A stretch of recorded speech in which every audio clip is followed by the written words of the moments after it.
ஆசிய பெரியாரிய பொதுவுடை கட்சியுடைய மாவட்ட செயலாளர் மோசி சங்கராவுடைய நன்றி கலந்த வணக்கத்தை தெரிவித்துக் கொள்கிறேன். இந்த சட்டத்தை ஆங்கிலேயர் ஆட்சி காலத்தில் கொண்டு வந்திருக்கிற மாற்று இன்று இந்திய மக்களுக்கானது என்று கூறிக்கொண்டு 3 கொடுமையான கீழ்த்தரமான கொடிய சட்டங்களை கொண்டு வந்துவிட்டு இவை அனைத்து மக்களுக்கானது என்று சவால் பேசிக் கொண்டிருக்கின்ற அந்த பார்லிமெண்டில் இருந்த அனைத்து எதிர்கட்சி இந்த மாநில இன்றைய தினம் நடைமுறைக்கு கொண்டு வந்துள்ளார்கள். இந்த சட்டத்தின் பெயராக யாரை வேண்டுமானால் இன்றைய தினம் நடைமுறைக்கு கொண்டு வந்துள்ளார்கள்.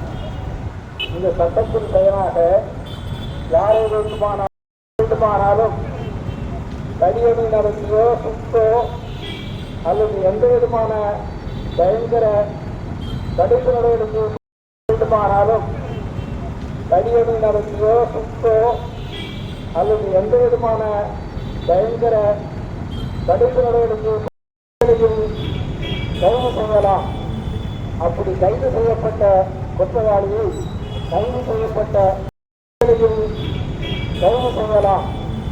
அப்படி கைது செய்யப்பட்ட குற்றவாளியை கைது செய்யப்பட்ட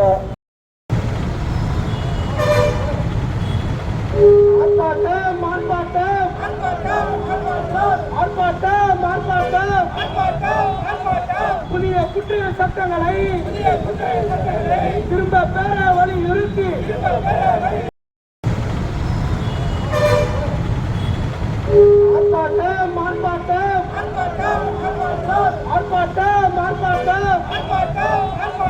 புதிய குற்ற சட்டங்களை திரும்ப பெற வலியுறுத்தி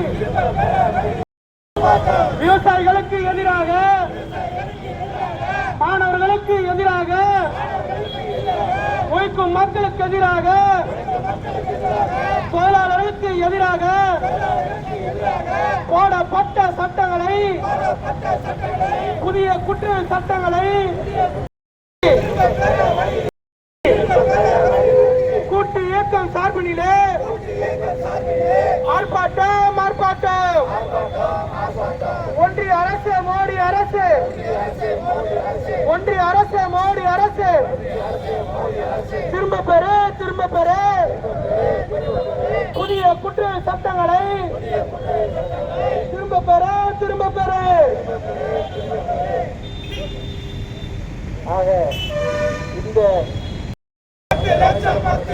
10 லட்சம் அபராதத்தை கட்ட வேண்டும்.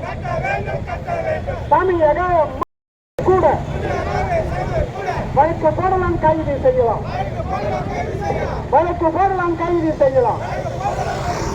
சட்ட விதிகளை கூட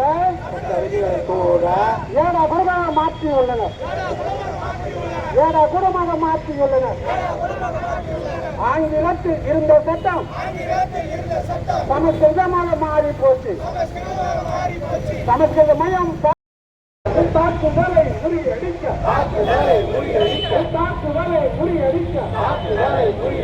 நாடு முழுவதும் மக்கள் எல்லாம் கட்ட மக்களது போராட்டங்கள் எதிர்கொள்ள கொடூர சட்டங்களை முறியடிக்க வேண்டியது மக்களது கடமையாகும்.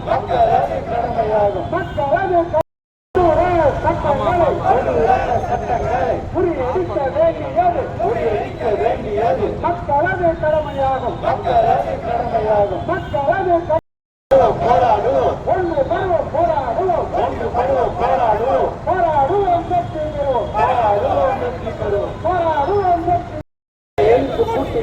நடத்துகின்ற ஆர்ப்பாட்டம் வெள்ளட்டம்